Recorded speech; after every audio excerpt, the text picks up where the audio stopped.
Maya Pabengi po, kakaluguran, mula po sa Archdiocesan Mission Assembly Committee.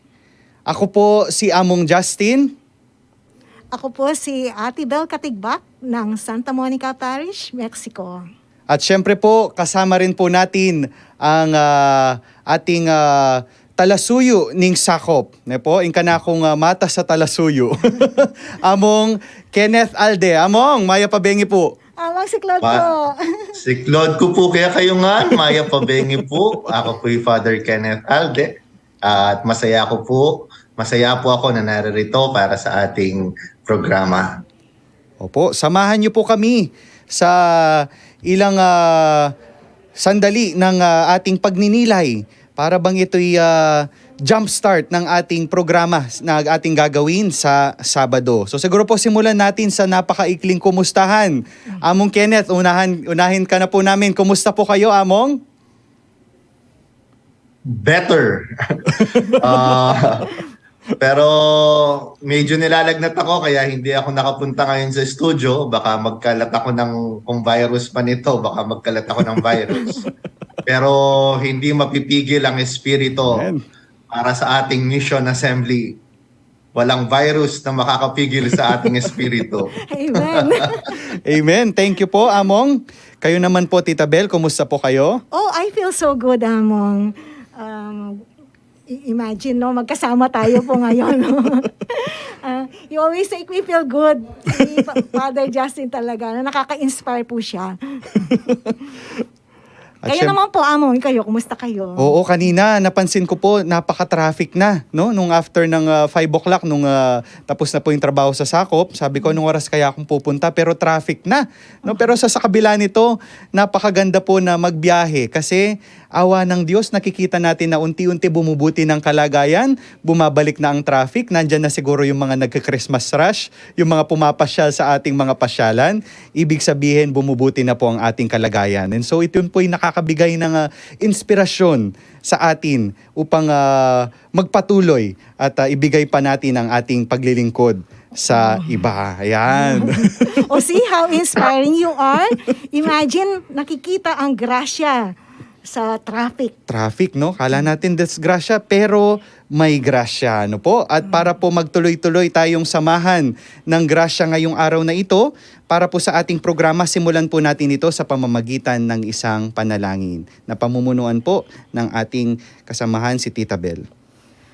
Sa ngalan ng Ama at ng Anak at ng Espiritu Santo. Amen. Amen. Panalangin para sa Sinodo. Narito po kami, o Espiritong Banal, natitipon sa inyong pangalan. Kayo ang tangi naming gabay. Manahan po kayo sa puso namin. Ituro ang daan na dapat tahakin at paano nararapat itong taluntunin. Kami ay mahina at makasalanan. Huwag nawa kaming gulo ay pagmulan, ni iligaw kami ng kamangmangan, na pati pagkilos namin maaapektuhan. Tulutan po ninyo kami magkaisa upang magkalakbay kaming sama-sama patungo sa walang hanggang buhay ninyo nang di lumalayo sa tama at totoo. Ang biyayang ito'y inyo pong ibigay, yayamang kayo, saan man at kailanman ay Diyos na nagmamahal, kaisa ng Anak at Ama, magpasawalang hanggan. Amen. Amen. Sa ngalan ng Ama, ng Anak, ng Espiritu Santo. Amen. So bago po tayo magsimula sa ating pong mga nanunood, kareng pong Manalbe, pwede po kayong sumali sa ating diskusyon, ano? Sa pamamagitan ng pagko-comment po sa ating pong mga media platforms na kung saan natin napapanood ang ating broadcast na ito. So Tita Bel, bakit nga ba tayo nandito? Ay, magandang tanong yan, Father.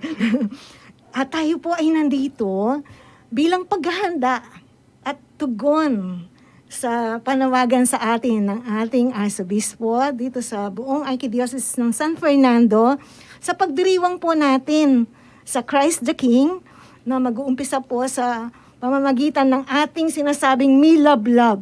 Sa November 19, ito nga po palang Sabado na yun. Sabado na yon, yes. Oo. At maganda po muna rin siguro nating balikan kung ano ba yung paanyaya ng ating mahal na Arsobispo doon sa kanyang circular. Ano po? Yung, di ba kamakailan lamang po, Tita Bel, nag-celebrate tayo ng 500 years of Christianity dito sa buong Pilipinas. At ang ating archdiocese ay sumali, no? Nakilahok dito sa pamamagitan ng ating, meron tayong ginawa. Ano po yung ginawa natin noon? Yung pong kasi po ang panawagan sa atin ng mga Catholic Bishops Conference of the Philippines ay pagdiwang ang ating 500 years of Christianity in the Philippines. Ang tugon po ng archdiocese ay nakapaloob sa sinasabi nating framework na apat po yon, yung mayakit, migising, mitamban, at milablab. Lablab. Mm-mm. Yun. So, meron po tayong mga ginawa noon. Yung kung babalikan natin yon, yung mayakit, parang binalikan natin yung 9-year preparation Mm-mm. para sa ating taong 2021. And then yung pong migising, nag-ipon-ipon po tayo na,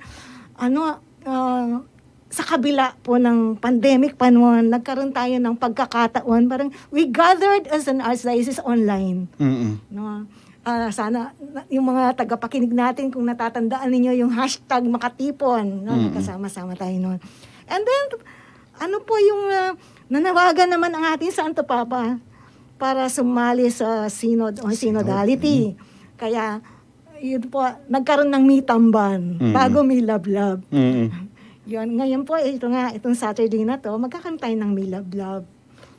Para pong parang yung ang mga words na ginagamit natin dito para tayong nagluluto, no? Parang may apoy na talagang nagpapagalaw sa atin, nagbibigay ng enerhiya para sa ating paglilingkod. Ano po? Opo, itong apoy na to, Father, medyo nabigyan din ito sa panawagan sa atin dito sa circular letter number 41 po na galing sa ating arsobispo, no? Na-release ito nung November 14.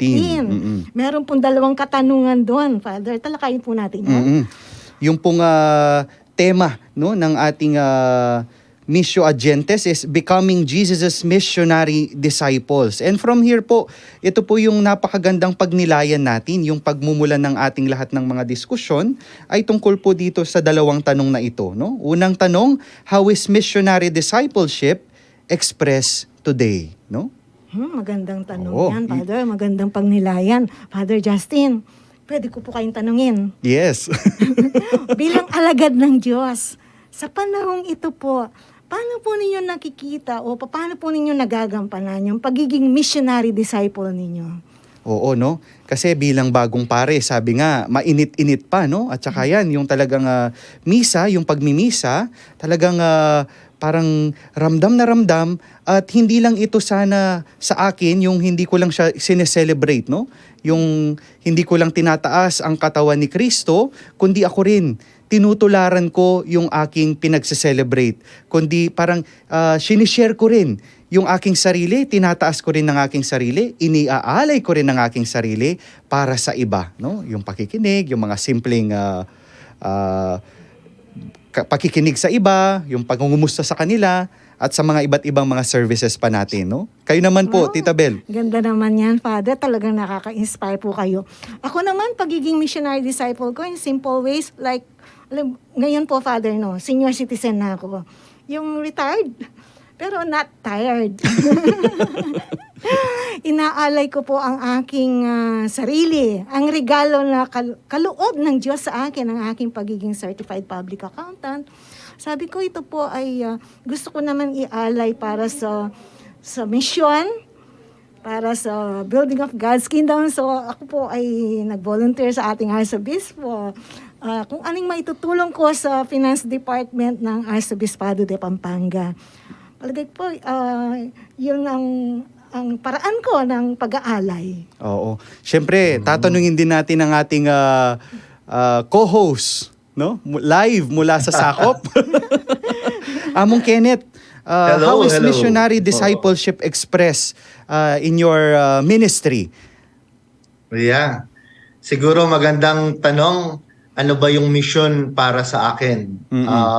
Sa madaling salita, ang misyon para sa akin ay yung sa bawat taong nakakatagpo ko ay nagkakaroon ng pagkakataon na makatagpo natin, ako at siya, makatagpo ang presensya ng Panginoon. So, sabi nga ni San Pablo, we are called to be ambassadors of Christ. And to be an ambassador of Christ is to lead people to a personal encounter with Him. So siguro ganun ko nakikita yung misyon na sa mga taong nakakatagpo ko ay mayroong tayong locus of encounters with Christ. Sa locus of encounter, ang konteksto parati ng misyon ito ay sa vision ng sakop, yung sa John 10:10, I came that you may have life and life to the full. So isang buhay na ganap, sa salitang Grego yung pereso, isang buhay na siksik-liglig at umaapaw. At sa mga pagkakataon na kung saan mayroong kakulangan, mayroong hindi ganap, mayroong kaguluhan, mayroong pagkukulang, mayroong bitin, magulo, doon ko nakikita yung mga pagkakataon upang maiparamdam, upang maipakita yung pagtatagpo ng tao at ng Diyos. So sa mga pagkakataon na kulang, na mahirap, na may kalungkutan, na may kaguluhan, sa mga buhay na hindi ganap, yun ang mga pagkakataon upang mas makita at maramdaman yung presensya ng Panginoon sa buhay ng isa't isa. So that is my life's mission as a priest. And yun siguro yung gusto kong matupad. That is the life that I would want to fulfill sa ministry ko. Ang galing. Ang galing ni Father. Napaka- Talagang sakop director talaga Yes, siya. No? fullness of life. Fullness Magbalik of sa life. vision. Fullness of life. Oo. Tignan nyo po, no? Very rich na yung discussion natin. Ito pa lang yung ating pinagninilayan, ano? Siguro maganda rin pong tignan natin kung ano ba yung ano yung mga bagay na ilulook forward nila sa Sabado na ating pagninilayan, yung ating pag-uusapan dito, no? Opo. Kanina nabanggit na ni Among Kenneth yung isa, yung una, no? Yung locus of bang encounter. discerning the locus of encounters, no? Oo. Sa panahon ngayon, no? Sa gitna man ng kung ano ang mga nararanasan natin ngayon sa buhay, saan ba natin pwedeng makatagpo ang Panginoon, no? And those are also places where we can do mission. Opo. Yun, yung sinabi niyo yung locus of encounters, binabalikan ko din yung sarili ko, leading to the second question natin, no? Yung how can we become better missionaries today? Ako po yung maraming naituro sa akin ang synod on synodality. So, becoming a better missionary, ano po yung ginawa ko? Siyempre po yung tinuruan ako ng synod na makinig. Makinig ng mabuti, lalo na sa mga naisasantabi. Yung hindi dating napapakinggan, yung mga nakalimutan, no? Yun po, nagkaroon ng pagkakataon, Father, na mapuntahan ko po ang mga yon, yung mga abandoned children, which yung PWD, kasama pong ating arsobispo sa mga pamimisita. So, I think itong mga locus of encounters with the poor, yung mga may kakulangan sa buhay, yung hindi ganap, ganon, binigyan ako ng pagkakataon. At salamat sa Diyos, nagkaroon po ako ng grasyang ganon. Amen. Very rich pagka naghukay ka galing sa loob, no? At sigurado ako sa ating ding mga nanonood, sa ating mga listeners also sa radio, ay marami rin kayong mga karanasan kung saan natagpuan nyo ang Diyos, no? mga locus of encounters, sabi nga, no? Among Kenneth, kayo po, Among. Yun dun sa second question natin, maganda po yung how can we become better missionary disciples? How can we become better missionary disciples? Una, kailangan maging malinaw ano ba yung mission natin at ano yung mission bilang konsepto at ano yung konteksto ng mission sa ngayon. Kasi kung ang pananaw natin ay nananatili kung ano lang yung nasa harapan natin, kung ano yung naririto, nasa malapit, siguro hindi natin mas ma-appreciate yung kung ano yung mission na itinalaga ng Panginoon para sa atin. Parati sa simbahang Katolika, lalo na sa social action, lalo na sa social teachings, tinuturo parati yung framework ng See Judge Act, no? So, sa bawat pagkakataon, parating kailangan ganon. Kailangan makikita muna natin yung konteksto. Ano ba yung realidad? At ano yung tinatanong o hinahamon ng realidad sa akin sa panahong ito. At pagkatapos tignan itong realidad na to sa mata ng pananampalataya. Ano ba ang tinuturo ng simbahan tungkol sa realidad na to? Halimbawa, nakita natin na mayroong nagugutom na kapitbahay. Anong turo ng simbahan kapag may nagugutom? Pag nakita natin na mayroong naapakan yung dignidad nila bilang isang tao, anong tinuturo ng simbahan tungkol dito? At kapag nagiging malinaw itong mga realidad na to para sa akin, ay mas nagiging malinaw kung ano yung tugon ko. At siguro yun ang doon nagiging ganap kapag mayroon na akong tugon. At sana hindi lamang nagiging personal na tugon, kundi isang tugon ng pamayanan, isang tugon ng komunidad, isang tugon ng simbahan. It is not just a personal response, but rather it is also a communal response. And that will make the church a missionary church. Thank you, Father Justin. Thank you po.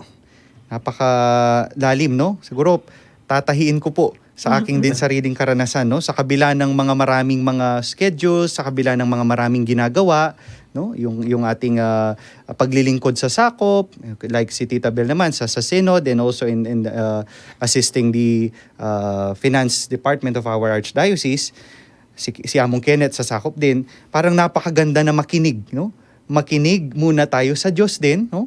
Give time to rest, to pray, and then bago tayo ulit magsimula at magpatuloy sa ating mission, no? Bago natin din pakinggan ng iba, pakinggan natin kung ano yung sinasabi sa atin ng Panginoon para mas better natin makita at maramdaman yung iba, no? Po, tama po kayo, Father. Kaya ako po, binibigyan ko din pong panahon niyan, yung time to pray, to listen to God, of course, to listen to myself, so that I can become a better listener sa aking kapwa. Okay. So magbalik tayo dito sa bakit nga ba tayo naririto, no? Ito nga yung nabanggit po kanina ni Tita Bel ay para i-jumpstart yung ating program na gagawin sa Sabado, no?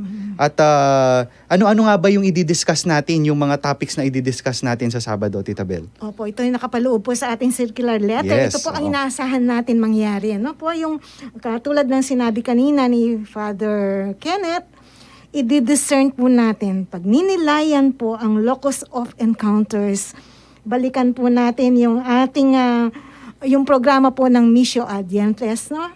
Tapos po yung pagnilayan din ang ating karanasan sa COVID. Ano ang idunulot ng COVID sa atin? Ang nakikita natin ditong grasya, no? Saan natin naka-engkwentro ang ating Panginoon Diyos at ang ating kapwa. So wag po nating palampasin yun. Napakayaman ng mga karanasan nito sa COVID. Others might see it as the darkest time, no? Pero on the other hand po, maraming grasyang dinulot sa atin. So, pag ninilayan po natin yan, Father, sa Sabado, at pwede na natin umpisahan pag nilayan to ngayon, no? Kaya yung pong ating mga nagko-comment, pwede silang mag-share ng kanilang pagninilay. Pagkatapos po, Father, pag-uusapan din natin yung sinasabi nilang AIPP5. Mamaya po, i-discuss natin yon. And then, of course, we will also reflect doon sa ating tinatawag na synodal journey. Yan. Para pong talagang binigyan tayo ng pagkakataon ng Diyos na sabihin na nating i-synthesize, no? Although hindi pa tayo tapos at hindi natatapos ang ating trabaho, pero parang meron tayong practicum kaagad mula sa ating AIPP5, no? Yung synod, yung 500 years of Christianity dito sa Pilipinas through our experience sa COVID, no? Napaka-rich ng ating naranasan nitong mga nakaraang taon. At ito po yung ating pagninilayan, yung ating tutugunan din sa Sabado. Ano po? And also to jumpstart our celebration for Saturday, papanoorin po natin ngayong gabi ang 2 video, no? Para makapagbaon na tayo. Initial reflections natin na pwede nating dalhin at i-share pag nilayang sama-sama sa darating na Sabado, no? Kagaya po na nasabi ni Tita Bel kanina, you can share your comments, you can write them down, para ito yung inyong baunin, no? Parang sabi nga, lasahan natin itong bago magsabado para namnamin, no? Pilasantaya nga ng Kapampangan para mas mapalalim natin ito at maibahagi natin sa Sabado. Okay po? At ihanda na po natin, narito na po ang first video.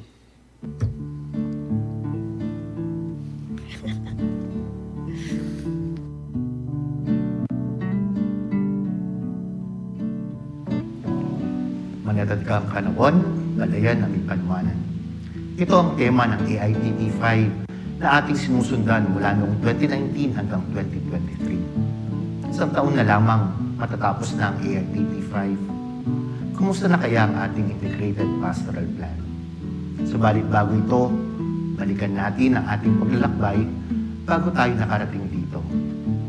Noong 1979, binuo ng ating dating Arsobispo Oscar V. Cruz ang isang grupo na bumalangkas ng unang Archdiocesan Pastoral Plan.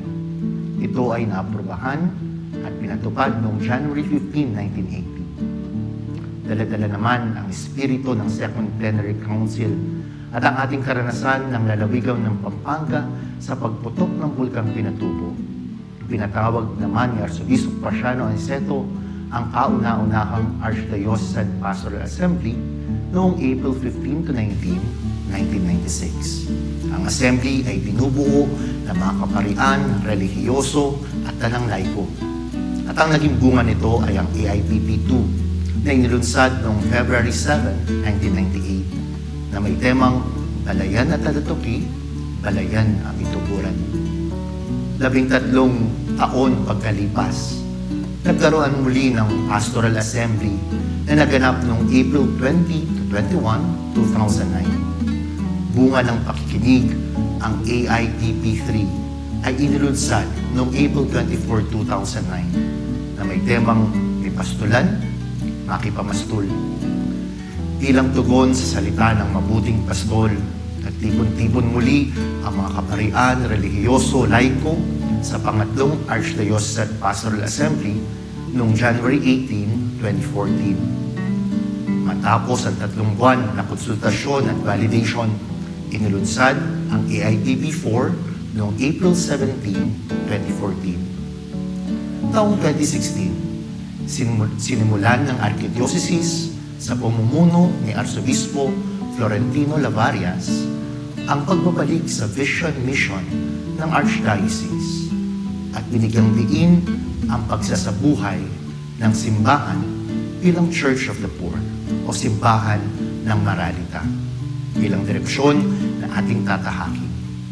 Winiga ng Arsobispo, "It is my wish and desire that starting this year, 2017, the thrust of the whole Archdiocese, our plans and programs and activities will be focused on the Church of the Poor with a singular focus on on the service of the poorest of the poor in the Archdiocese of San Fernando.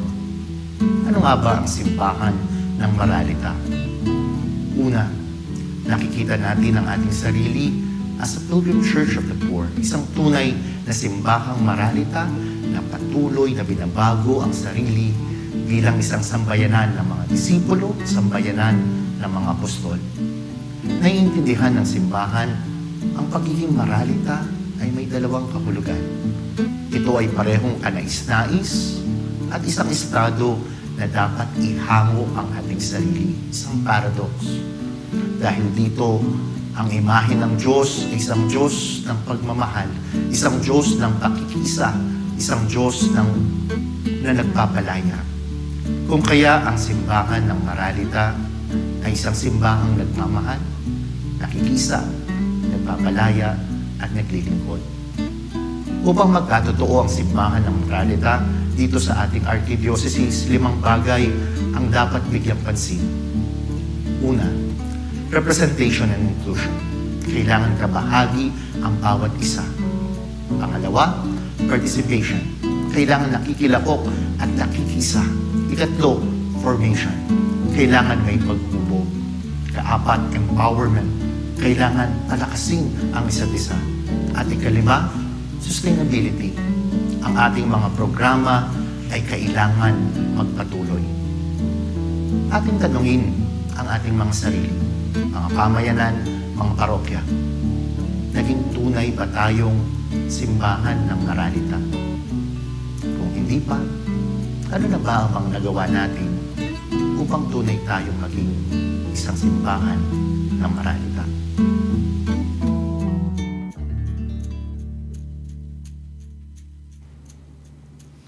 Okay, bumabalik po tayo no, sa ating talakayan, Father. Ang ganda po ng binahagi ni Father Kenneth, history Opo. ng AIPP. Siguro po bago tayo magpatuloy, basahin natin yung ating mga Facebook comments, ano? Mula po kay Rowena Pingol Tababa. Good evening po from Divine Mercy Parish, Holy Family Vicariate. Oh, hi, Sister. Hello po. Tabel? Si Nes Gomez Sablan, Maya Pabengi din po. Parokya na ako po ni San Matias Apostol Parish, in Beloved Prisme po, Among Kao. Among Ronnie. Si Sean Catherine Malyari Buko. Good evening po, Among Justin. Ay, si Paul, Adrian Layog. Hi, Paul. Hello po, Ma'am Bell, Among Justin, and Among Kenneth. Hello. Ayan po, syempre po yung ating pong kasama, no?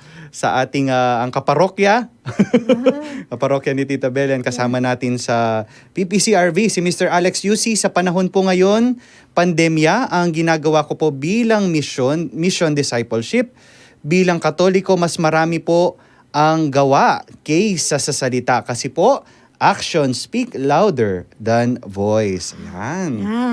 Tunay. Tunay Oo. na tunay. Saka po kay Lay Santos Bautista, Mayap Akabengyan po. Ayan. So, tuloy natin yung ating pagtalakayan, no? Pagka sinabi bang, baka sa iba hindi pa nila alam, ano yung AIPP 5? Ano yung AIPP muna? Ito po, ang AIPP stands for Arts Diocesan Integrated Pastoral Plan. Kaya 5, panlima na po to, Father Panlima na. Justin. Ano po, Father Justin, tanungin kaya natin si Among Kenneth, oo. Ito po yung guro natin Ayan, sa oo. AIPP. Among Kenneth. Yes. Pwede Opo. po ninyong palawakin ang aming pagkakaintindi. Ang ganda po ng video nyo. Parang di man nagkasakit. Ayan. Oo Opo, nga, Among. mapula-pula ako sa video. Among? Opo. Ano ba ang Archdiocese Integrated Pastoral Plan? So, una, ito ang pinakamapa ng ating Archdiocese. Kung saan ano ang mga konkretong gustong gawin ng Archdiocese sa in a span of time, in a time frame, no? So nauna yung ginawa, binalangkas ni noong panahon ni Archbishop Cruz. Pagkatapos dahil sa sa spirit ng PCP2 ay nagkaroon ng pastoral assembly. So ito yung kauna-unahang pastoral assembly at ang naging konkretong bunga ng pastoral assembly yon ay yung tinatawag na AIPP2, yung Archdiocese Integrated Pastoral Plan 2. So yun yung and the rest, nagkakaroon tayo ng pastoral assembly para pag-usapan ano yung mga concerns, ano yung mga priorities ng ating archdiocese, ano yung mga natutunan natin sa mga naunang integrated pastoral plan.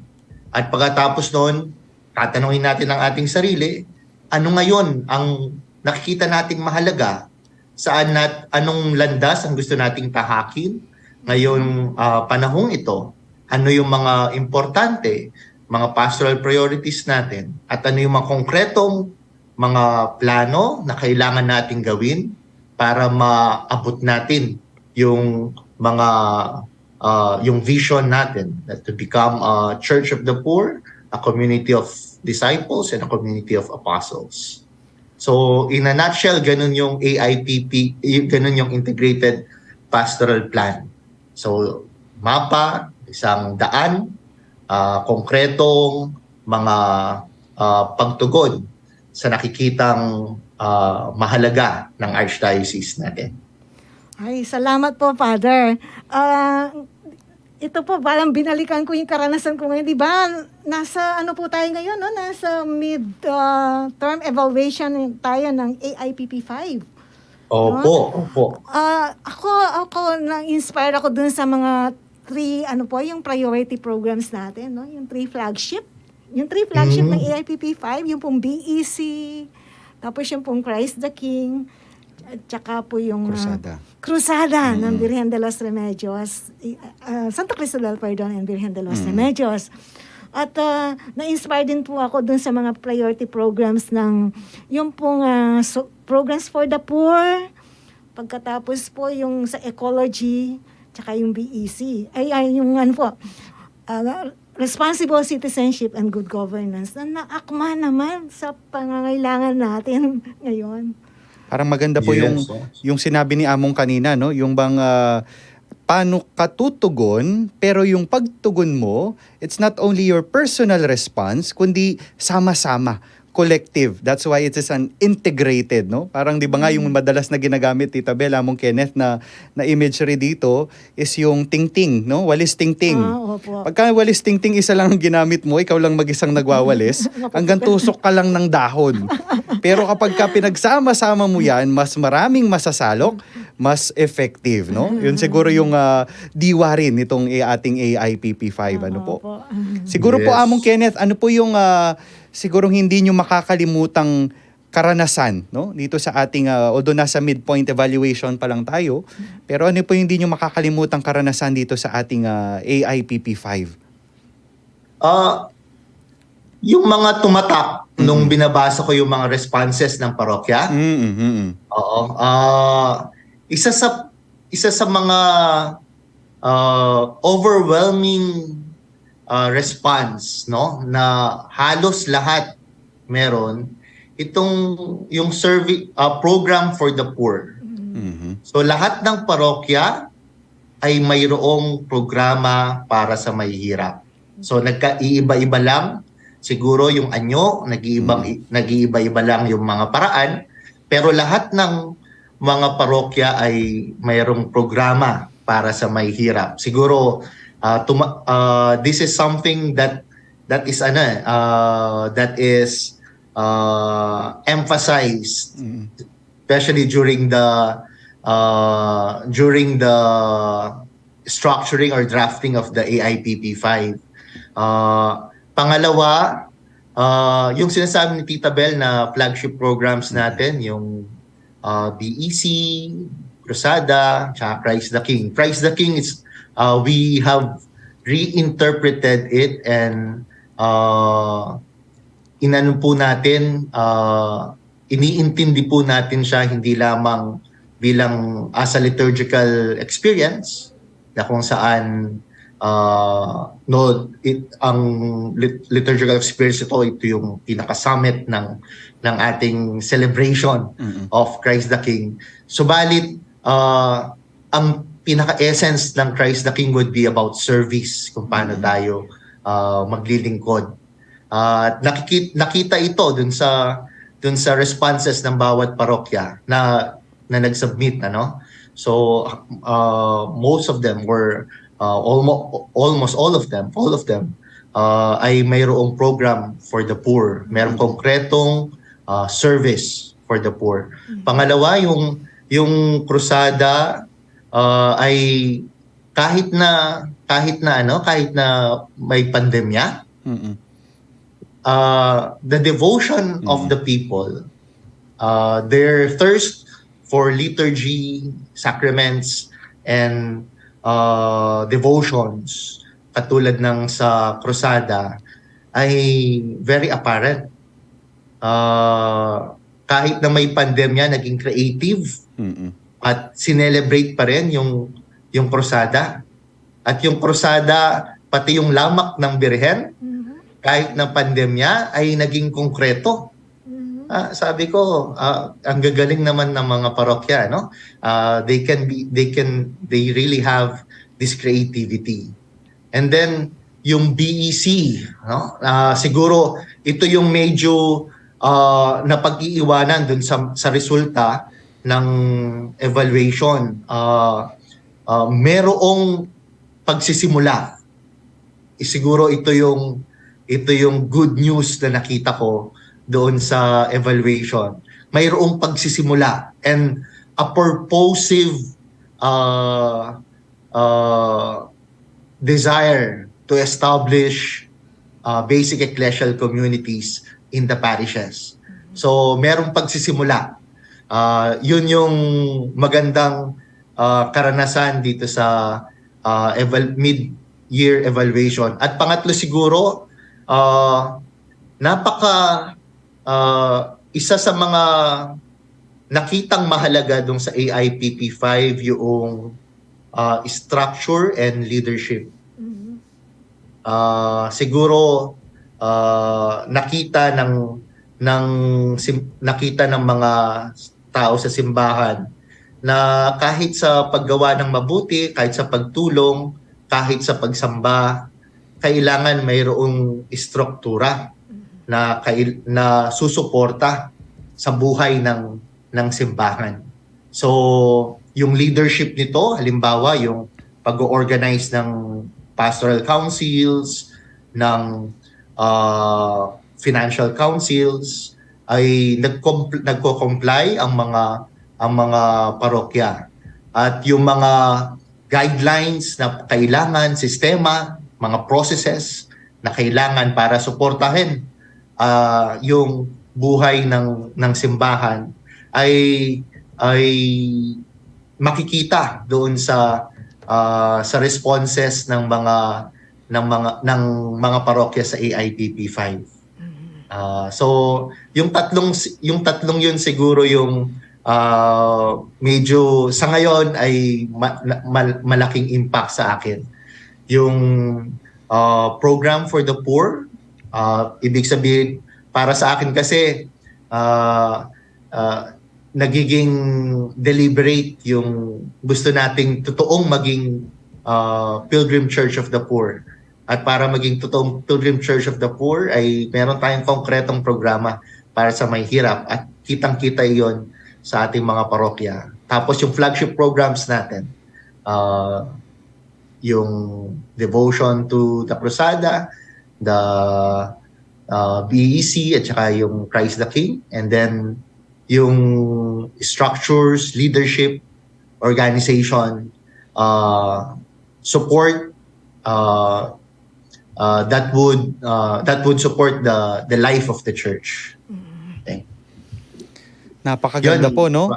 It is always devotion translated into action. Ano? Ayan. At bago po tayo mag-break, basahin natin ang mailan pa sa ating mga Facebook comments. Mula po kay Among Ronnie, magmahal sa gawa at hindi lang sa salita, ng Maisabuhay Simbahan ng Maralita. Yun. Galing naman po kay Gal- Jordan. Deyang, Galing talaga ni Father Ronnie. I love you, Ronnie. Father Ronnie. Maya Pabengi po. Opo. Ma'am Siklad po pong Ronnie Cao. And then from Jordan, Deyang Lacanlale, Maya Pabengi po from Santo Tomas Apostol, Parish. Hello po, Among. Hello po. Ayan. At marami na tayong babaunin, no? First part pa lang ito. At sa ating pagbabalik, meron pa tayong isang papanooring video na pwede nating simulang pagnilayan na, no? Na para mayroon tayong baon, mayroon tayong ma-share sa ating program sa Sabado. At babalik po ang ating special preparatory show. Huwag po kayong aalis.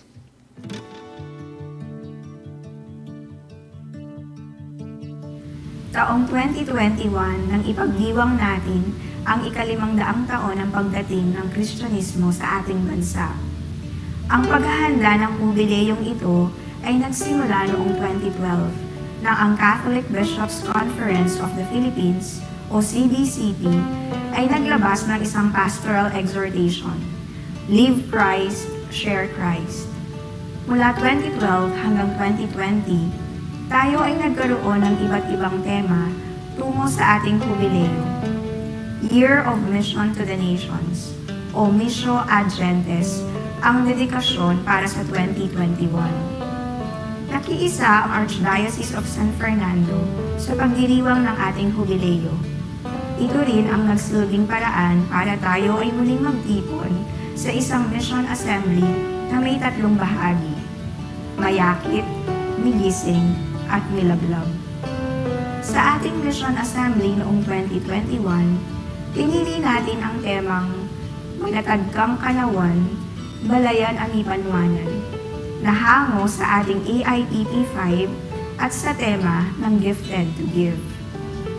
Ito ay tawag sa ating lahat, mayaman man o mahirap, na magbahagi ng mga regalo na galing sa ating Panginoon. Ngayong taon, sa ating Mission Assembly at sa kasalukuyang nagaganap na Synod on Synodality, tayong lahat ay muling iniimbitahan tulad ng magsimula ang Cruzada de Penitencia y Caridad, kung paano makikita si Kristo sa atin, nasaan man tayo at anuman ang ating katayuan sa buhay. Tayo ay iniimbitahan hindi lang para magbigay ng lamak, kung hindi para maging lamak para sa iba. Mga regalo para sa mga mahihirap, sa mga napapalayo sa pananampalataya at hindi na nakakakilala sa Panginoon. Ating tanungin ang ating sarili. Paano ako magiging regalo sa aking kapwa?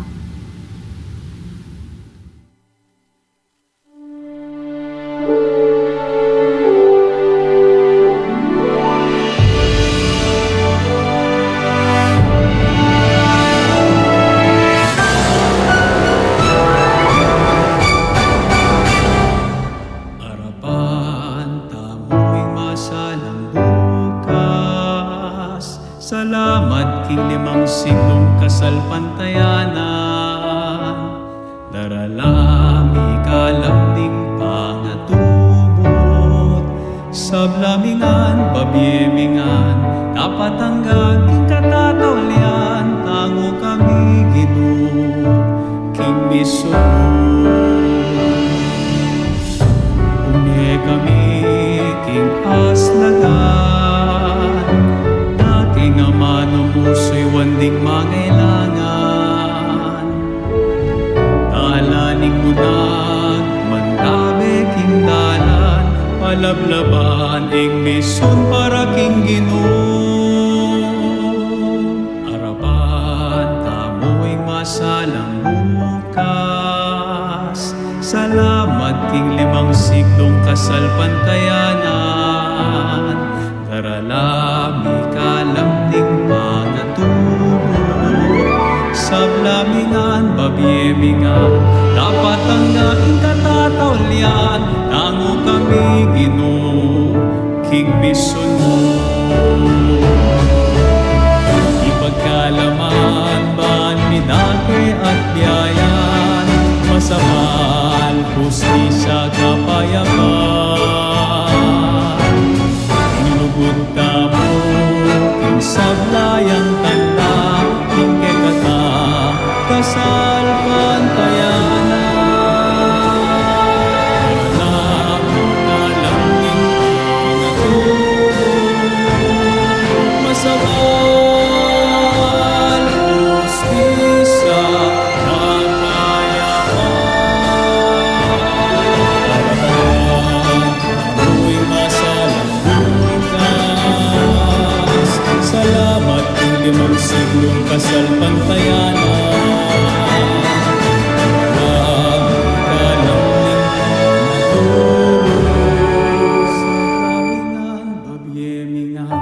Dapat ang dating katatawlian, tango kami ito, kinisun mo. Tango kami ito, kinisun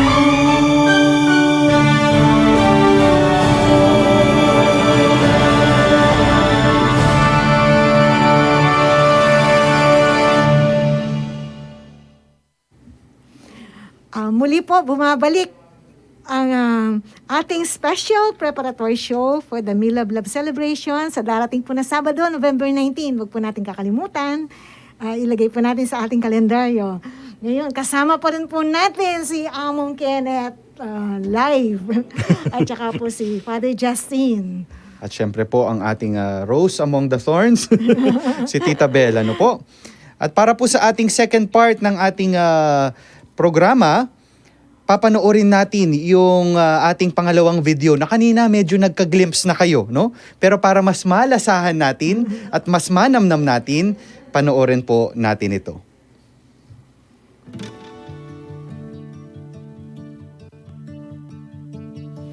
Taong 2021 nang ipagdiwang natin ang 500 taon ng pagdating ng Kristyanismo sa ating bansa.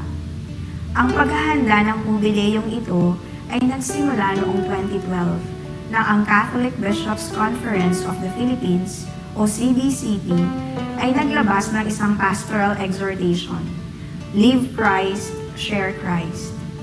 Mula 2012 hanggang 2020, tayo ay nagkaroon ng iba't ibang tema tungo sa ating jubileyo. Year of Mission to the Nations o Missio Ad Gentes ang dedikasyon para sa 2021. Nakiisa ang Archdiocese of San Fernando sa pagdiriwang ng ating jubileyo.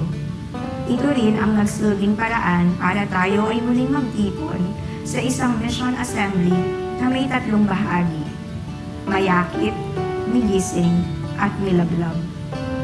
Sa ating mission assembly noong 2021, pinili natin ang temang Malatag kang Kanawan, Balayan ang Ipanwanan, na hango sa ating AIPP 5 at sa tema ng Gifted to Give. Ito ay tawag sa ating lahat, mayaman man o mahirap, na magbahagi ng mga regalo na galing sa ating Panginoon. Ngayong taon, sa ating Mission Assembly at sa kasalukuyang nagaganap na Synod on Synodality, tayong lahat ay muling iniimbitahan tulad ng magsimula ang Cruzada de Penitencia y Caridad, kung paano makikita si Kristo sa atin, nasaan man tayo, at anuman ang ating katayuan sa buhay. Tayo ay iniimbitahan hindi lang para magbigay ng lamak, kung hindi para maging lamak para sa iba. Mga regalo para sa mga mahihirap, sa mga napapalayo sa pananampalataya, at hindi na nakakakilala sa Panginoon. Ating tanungin ang ating sarili. Paano ako magiging regalo sa aking kapwa? Napakaganda rin ng ating pangalawang video, no? Brought to us by Sister Antoinette, no? At dito sa Mission Assembly, no, very recent lamang ito, Tita Bel. Ikaw, ano yung pinaka-naalala mo dito? Yung pinaka-tumatak sa iyo dito sa ating sa Mission Assembly. Mission Assembly, oo. Unang-una sa tema pa lang, Father, ano na po ako, yung parang naantig ang aking puso, gifted to give. what do I have, no? Mm-mm. Na hindi regalo. Lahat ay regalo. Lahat ay regalo. Everything is a gift from God. Sabi ko, kung ako'y pinagkalooban ng regalo, gusto ko rin itong ibahagi sa aking kapwa. Mm-mm. Kayo po, Father. Yung bang kahit na parang animoy naudlot tayo ng konti, parang na-pause tayo ng konti ng pandemya, no? Pero hindi ito naging hadlang para hindi matuloy ang pagliyab, sabi nga, no? Milablab, no? Yung apoy ba, hindi nahinto, kundi mas lalo siyang naglihab sa ating buhay bilang mga mananampalataya dito sa ating archdiocese. At syempre, tatanungin din natin ang ating co-host mula sa Live from Sakop, Among Kenneth. Yes. Ako, gusto ko yung tumatak sa akin itong framework na ginagamit natin, yung mayakit, migising, mitamban, and then towards milablab, ano?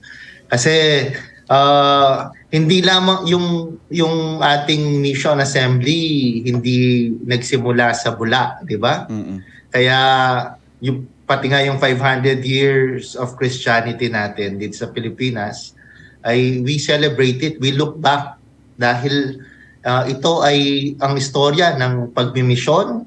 Ito ang istorya na kung saan tinanggap natin yung regalo ng ating pananampalataya. Dun sa mayakit part natin ay naging konkreto ito sa pagbabalik tanaw natin dun sa Year of the Family, Year of the Youth, Year of the Poor, Year of the Communion of Communities.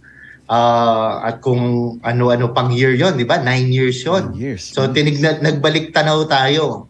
At napaka-importante ng pagbabalik tanaw sa pagmimisyon dahil nakikita natin na ang pagmimisyon ay pagpapatuloy. Pagpapatuloy hindi ng misyon lamang ng isang tao, kundi misyon ng ating Panginoon. So dahil pinagpapatuloy natin ang misyon ng Panginoon, ito ang sanang magbibigay lakas sa atin para mapagtanto natin na hindi ko lang trabaho to, kundi trabaho ng Panginoon. Pangalawa, yung migising, no? Maganda yung nagbabalik tanaw, pero hindi dapat tayo na we are not boxed or limited by our past. Kundi dapat ay nakikita natin, nagiging malinaw, ano ba yung realidad ngayon. At napakaganda ng migising assembly dahil nakita natin ano ba yung mga missionary realities na hinarap ng ating archdiocese. Magmula sa mga Aita, sa mga nung pumutok ang pinatubo, di ba? At si Father Fer, ang ganda ng mga reflections niya nung migising part. Tapos meron pang reflection doon si Father Josel on the poor you will always have with you, tungkol sa message ng ating Santo Papa. And then yung mitamban, the synodal journey that the Archdiocese have, napakalapit sa puso, hindi lamang ni Tita Bel, kundi ng bawat isa sa atin. Dahil totoong nagtrabaho at nakisangkot tayo. Di ba? Opo. Yung bawat parokya, hindi lamang na bawat parokya, bawat sitio, alam yung makiramdam. Di ba? Alam yung synodality. Dahil lumabas tayo sa ating mga parokya, sa ating mga kapilya, pumunta sa mga nagbahay-bahay at nakinig. Ay, napakaganda. Hindi ba talagang mitambang puso kanita? At yung ating, it is our hope and it is our prayer that after all this, sana ay milablab tamo puso. Our missionary zeal will be ignited and will be kept blazing by the Spirit. So beautiful. yun yung napakahalaga para sa akin dito sa framework na ginamit natin. Yun lamang, Father Justin.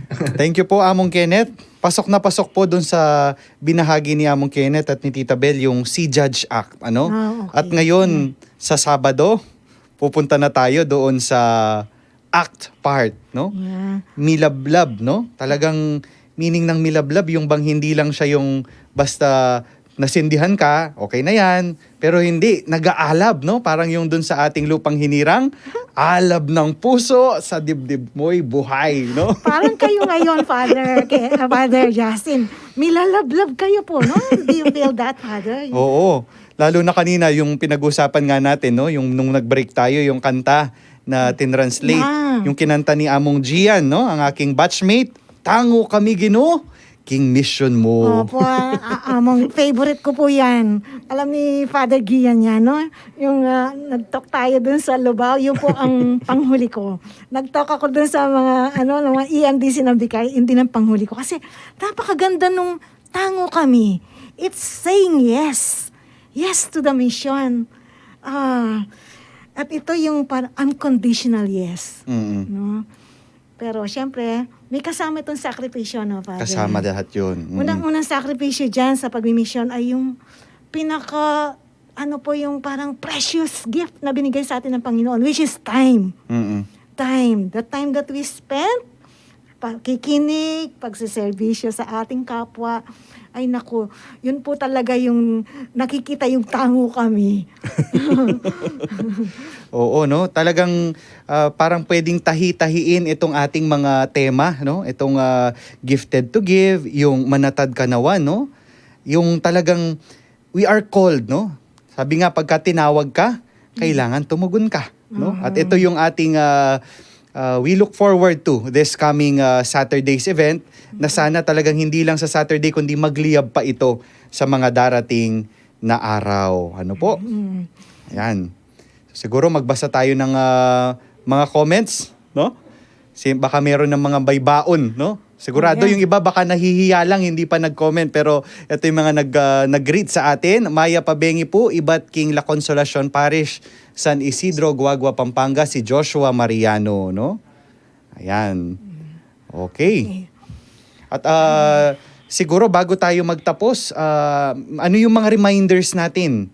Siyempre, bukas, hindi pa tayo tapos, no? Meron pa tayong part 2 bukas as a special preparatory show sa ating gagawing Milablab assembly on Saturday. So ano po yung mga reminders pa natin, Tita Bel? Nagbe-build up na po yung yung climax. Na-excite ako para sa susunod na pagkikita natin. Of course po, i-remind po namin kayo na sana sa Sabado, maaga po tayo. Yung pong mga representatives ng parish, 3 po yan, no, per parish. Punta po tayo maaga sa Sakop. Alas 8 po, magkita-kita tayo doon.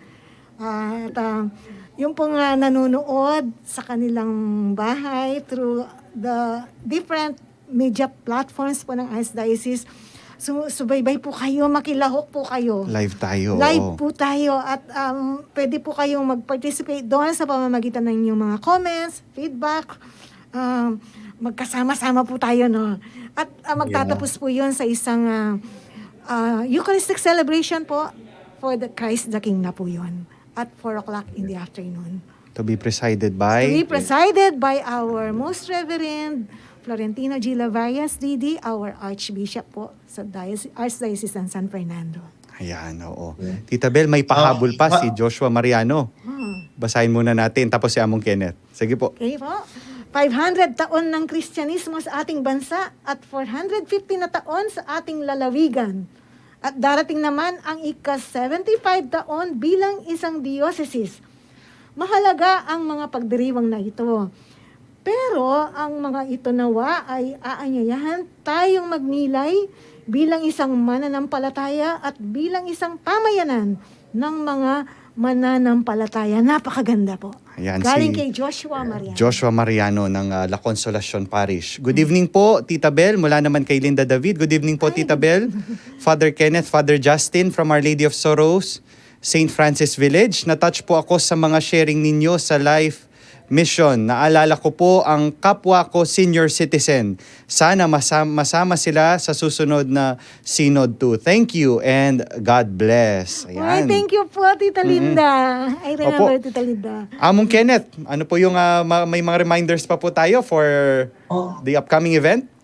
Yeah, ako sana may pakiusap ako sa mga kapatid na pare, sa mga bawat parokya. Sana mag-organize rin tayo na sama-sama tayong manunood dahil kung hindi man tayo makakalahok dahil limited lamang yung delegation, sa parokya sana merong mag-organize sana tayo ng mga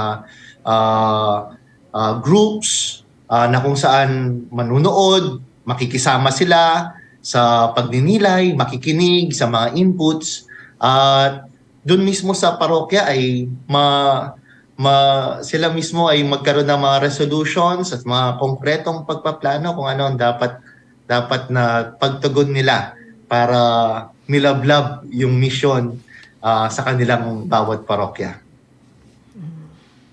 Ayun. Yun lamang, Father Justin. Thank you po, Among, no? Parang napapaalalahanan tayo pagka, 'di ba, pagka sa binyag, yung magsisindi ng kandila, yung tatay.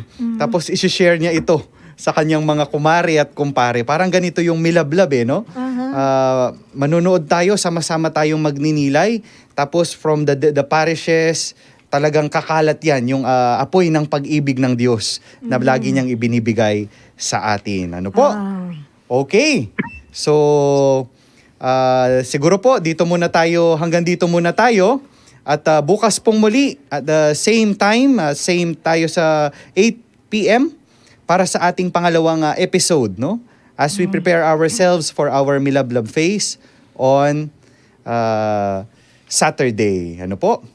At syempre, yun nga po na pinaalala na kanina ni Tita Bel, yung ating gaganapin, yung pong ating celebration sa Sabado ay magtatapos po sa pamamagitan ng ating pagdiriwang ng Solemnity of Jesus Christ, the King of the Universe, na misa na pamumunuan ng ating lubhang kagalang-galang na Arsobispo, si Apong Dong Lavarias. Ano po?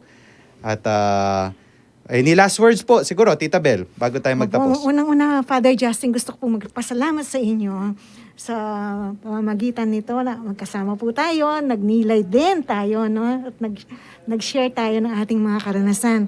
Ngayon po, siguro paalala sa atin, ipagpatuloy po natin sa ating bahay, sa oras na libre po tayo. Yun, magnilay tayo, magdasal, at ipagdasal po natin ang tagumpay ng ating Milablab celebration sa Saturday. At Among, kayo po. Okay, thank you po, Among Kenneth. Any last words po for today's episode?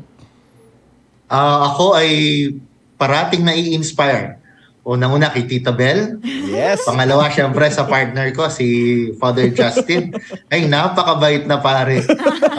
Ako po, sabi ko nga, pwede na akong mag-retire talaga. So, nai-inspire ako dahil kung meron pong missionary zeal incarnate, yung nagsakatawang tao, ang milablab na missionary spirit, makikita po kina Tita Bel at kay Father Justin. Kaya sana po ma-inspire rin po kayo sa kanila dahil kailangan po nating i-inspire yung isa't isa. Dahil ang milablab, hindi lamang po mga konkretong tugon. Kahit gaano kaganda yung plano, kahit napakaganda pati ng implementation natin, pero kung wala po yung espiritu, nako, hindi po ito magtatagal. Nagpatuloy po ang misyon ng ating Panginoon dahil ibinigay niya ang espiritu sa atin. Sana itong espiritong ito, siya rin po ang magpapatuloy at magpapalakas sa ating pong missionary zeal. Bangkanitang milablab tamungan kay misyona ni nga pong Ginoo. Salamat po sa inyong lahat. Amen. Amen. Thank you po, Among. Thank you po, Tita Bel. Thank you po. At dito na po nagtatapos ang ating programa. At samahan niyo po kami muli bukas, 8:00 po ng gabi. At tayo po ay magtatapos sa pamamagitan ng isang panalangin. Sa ngalan ng Ama at ng Anak at ng Espiritu Santo. Amen. Amen. Amang mapagmahal, pinupuri ka namin at pinapasalamatan sa pagpapadala mo sa amin ng halimbawa ng pagmimisyon, paglilingkod at pagmamahal ang aming Panginoong Hesukristo. Nawa patuloy mo kaming gabayan sa aming pagmimisyon sa pang-araw-araw at patuloy mong papag-alabin ang aming puso upang mas lalo naming matularan ang aming Panginoon. At ngayon pong gabi, hinihiling namin na basbasan mo ang lahat sa amin upang kami magising bukas at makapaglingkod pa sa aming kapwa at sa iyo. Itong aming samot dalangin sa ngalan ng iyong anak na si Jesus. Amen. Amen. Sumainyo ang Panginoon At sumainyo At rin. at sumainyo pagpalain kayo ng mahabagin at mapagmahal na Diyos sa ngalan ng Ama at ng Anak at ng Espiritu Santo. Amen. Amen. So maraming salamat po. Kita-kits po ulit bukas. God bless you po. Salamat Amo Kenneth, po. thank you. Madam Bell, thank you po. Thank you. Maraming salamat po.